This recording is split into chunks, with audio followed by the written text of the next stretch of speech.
I should have left the moment I saw it. The Haunted Waters Motel wasn't its real name, but that's what people called it. The neon sign buzzed weakly in the night, casting an eerie green glow over the cracked pavement. The office door creaked as I pushed it open, the smell of mildew and something else, something rotten, hitting me immediately. An old man sat behind the counter, barely looking up as I approached.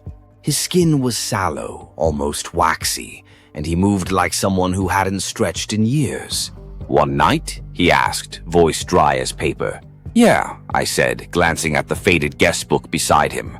The pages were damp, the ink smeared.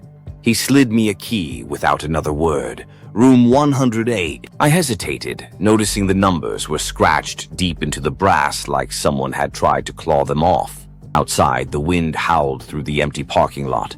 The motel sat on the edge of nowhere, and just beyond it, the abandoned pool loomed like a gaping mouth in the dark. The stories about it had spread like wildfire, a pool that never stayed empty, that filled itself with inky black water no matter how many times they drained it. People swore they saw faces in it, pale hands just beneath the surface. Some claimed the water called to them. I shook off the thought and made my way to my room. The moment I stepped inside, a blast of damp, ice-cold air wrapped around me.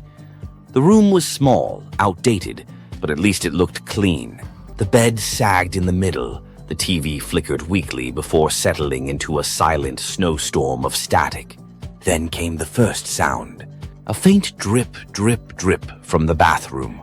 I turned, my heart hammering. The faucet was off, but the bathtub was wet. A thin film of water clung to the porcelain, slowly dripping down the sides as if someone had just stepped out. A whisper slithered through the air. I couldn't make out the words, but I felt them, cold and wet against my skin. Then, from outside, near the pool, I heard it. A splash. Not a small one. Something big, something heavy. I walked to the window, breath shallow. The pool was supposed to be empty, but now, under the dim glow of the street lamp, I saw it. Water, dark, moving, and something rising from beneath. Something watching me. Then, the TV blared to life behind me. A garbled voice choked through the static. "Don't open the door." The voice from the TV sent a shiver through me, each distorted word clawing at my nerves. "Don't open the door." I spun around, my pulse hammering. The screen flickered violently, the static twisting into warped shapes, faces, gasping mouths, hollow eyes. Then, as suddenly as it had started, the TV snapped off, plunging the room into suffocating silence. A new sound slithered in. A wet shuffle, slow, heavy, right outside my door. I held my breath. The handle twitched. Not a knock, not a push, just a slow, deliberate turn. Someone was out there. No, something. I backed away, my foot brushing against my bag. The motel room suddenly felt too small, the air thick with damp, moldy rot.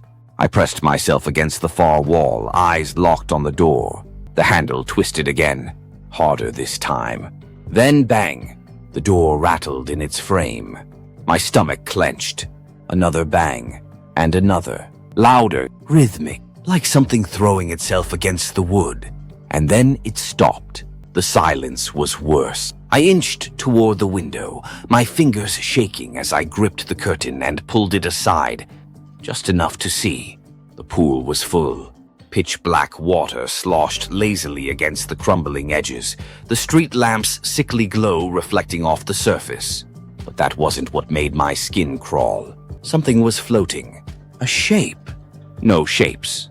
Bodies. Pale, bloated things just beneath the surface, their faces turned toward the sky, mouths yawning open in soundless screams. Their fingers twitched, reaching, grasping for something unseen. I stumbled back, my chest heaving.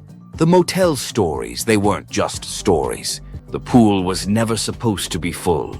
A scraping noise jolted me back. The door. The knob was turning again, slowly this time, almost playful. Then, from the other side, a whisper, gurgling, wet. "Come in the water." The bulb in the room flickered wildly, casting erratic shadows across the walls. My breath hitched as I watched something seep under the door. Water, thick and black, crawling toward me like ink. I turned to run, and my bathroom door slammed open. A woman stood there, dripping, shivering, her skin a sickly gray blue, her eyes clouded, sunken. Water dripped from her tangled hair, her fingers wrinkled and torn like something that had spent too long beneath the surface. Her lips parted and a guttural, choking rasp spilled out. "They won't let me leave." Then she lunged.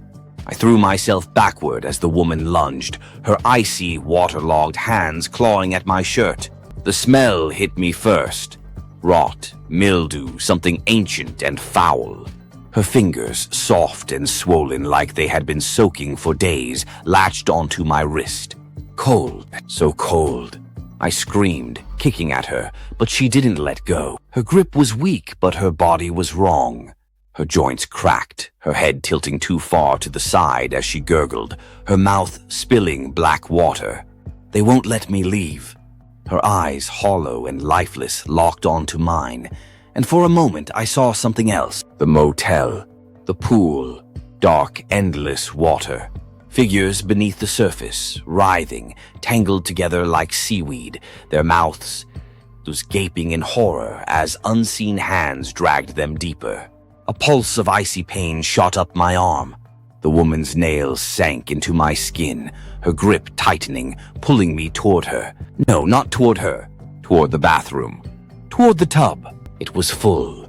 The water had been empty before. But now, black, murky, shifting, it swirled like something alive. She was dragging me in. I thrashed, yanking my arm back with everything I had. My foot caught on the nightstand and I went down hard, knocking the lamp to the floor. The bulb shattered and for a split second, the room was thrown into total darkness. When the light flickered back, she was gone. The bathroom was empty. The tub was dry. I scrambled back against the wall, my chest heaving.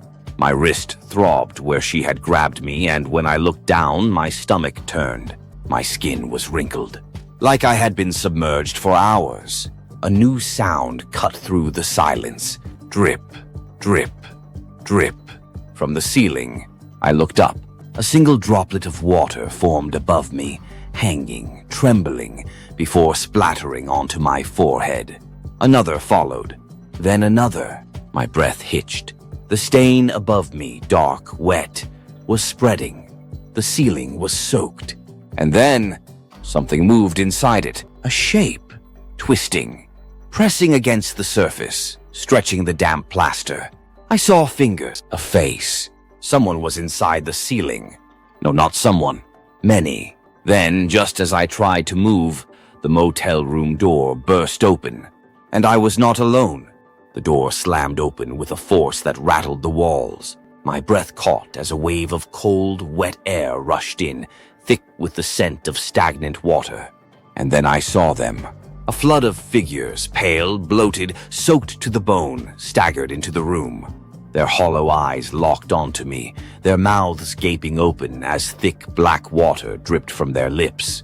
Their skin hung loose, swollen and peeling, their fingers twisted and broken like something that had been grasping for too long. They weren't walking.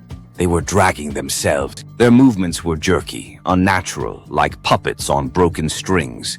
Water sloshed in their lungs as they inhaled in ragged, gurgling breaths. And in the center of them all, the woman from the bathroom, her lifeless gaze fixed only on me. Come in the water, the room tilted. My vision blurred, and for a moment I wasn't standing in the motel anymore. I was drowning. The water was around me, pulling me down, my lungs filling with thick, freezing liquid. Shadows surrounded me, writhing, reaching. I could hear them whispering, screaming, begging. Then I snapped back. The figures were closer now, their fingers twitching, stretching toward me. I bolted. I lunged for the bathroom, slamming the door behind me. My breath came in ragged gasps as I backed away, my mind reeling. The tub was full again. Pitch black water lapped at the edges, silent and waiting. Then movement. Something was in there. A hand broke the surface first, thin, skeletal fingers reaching for the edge. Then another. Then a face, hair floating like seaweed, eyes wide, awake. My stomach lurched. It was me. No. It looked like me, but its face was wrong, too smooth, too perfect, like a corpse that hadn't started decaying yet. It stared at me, unblinking, its lips curling into a smile. It's time. The door behind me exploded open. Hands grabbed me, dozens of them, clawing, pulling, dragging me toward the tub. My feet slipped on the wet floor, my nails digging into the tiles. But it didn't matter. They were stronger. The water opened for me, widening like a black mouth. My own reflection reached up, grabbing my arms, its fingers digging into my skin. I went under. The last thing I heard before the water swallowed me. Laughter. Part 5 beneath the surface cold. The kind of cold that burns. The second I hit the water, it wrapped around me like a living thing, pressing against my skin, seeping into me. The motel room disappeared. The world above didn't exist anymore. I was sinking. Darkness stretched endlessly below, an abyss with no bottom. My lungs screamed, my arms flailed, but the water was thick like tar, dragging me down faster and faster. I wasn't alone. Shapes moved in the blackness, twisting, writhing. Faces appeared, distorted, hollow-eyed, their mouths stretching open in silent, endless screams. They were the others, the ones before me, and they were reaching for me.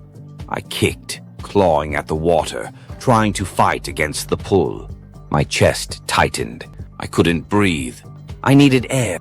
Then, through the murk, something moved in front of me. Me. My own face stared back at me from the depths. But it wasn't just a reflection. It was real, and it was smiling. You were always meant to drown. I tried to scream, but only bubbles escaped. My other self reached forward, fingers digging into my arms. Its grip was like ice, locking me in place as the pressure grew. Something brushed against my leg, then my arms, the hands of the drowned. Their fingers wrapped around my wrists, my ankles, my throat. I couldn't move. I couldn't breathe. I was dying.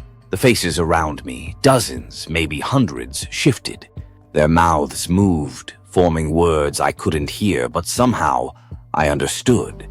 Join us. The reflection of myself laughed. It was getting clearer now, sharper, as if it was becoming more real, as if I was fading. You're taking my place. A force yanked me downward, the blackness tightening around my body like a fist.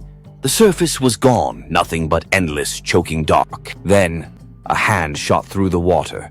A different hand, strong, alive. It grabbed my arm, yanking me upward with impossible force. The hands of the drowned screeched beneath me, their shrieks rippling through the water like a violent current. The last thing I saw before breaking the surface, my own face still below, its smile twisting into something furious, something hungry. Then I was out. I gasped, coughing up black water, my body convulsing as I sucked in air. I was back, lying on the cracked pavement beside the motel pool. The water was still again, calm, but I knew it wasn't empty, and something had taken my place beneath it. Then, a ripple, and my own reflection winked at me. The pool was still, silent, but I knew it was watching me. My body ached, my lungs burned, and my clothes clung to my skin, soaked in that foul, icy water.